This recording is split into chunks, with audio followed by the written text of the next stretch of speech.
আসসালামু আলাইকুম SSC batch ২০২৭। আপনাদের আর মাত্র কিছুদিন পরেই আপনাদের টেস্ট পরীক্ষা।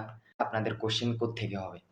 আপনাদের কোশ্চেনের ক্ষেত্রে যদি বলি, আমাদের প্রত্যেকটা টেস্ট পরীক্ষায় এসএসসির প্রত্যেকটা টেস্ট পরীক্ষায় কোশ্চেন হয় বোর্ড থেকে। মানে বোর্ডের যে কোশ্চেনগুলো আপনি বিগত ৩ বছরের কোশ্চেন যেন আপনার ঠোঁটস্থ মুখস্থ থাকে প্রত্যেকটা সাবজেক্টের। ইংলিশের ক্ষেত্রে একটু ব্যতিক্রম। ইংলিশের ক্ষেত্রে আপনি মডেল টেস্ট দিবেন বেশি।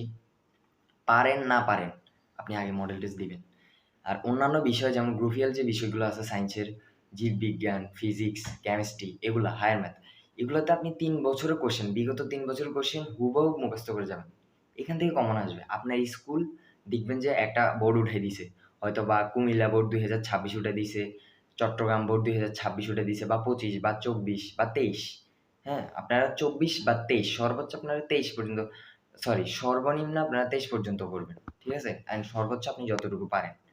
তো এটা হচ্ছে আমার টিপস। আপনি এখান থেকেই কমন পাবেন ইনশাআল্লাহ।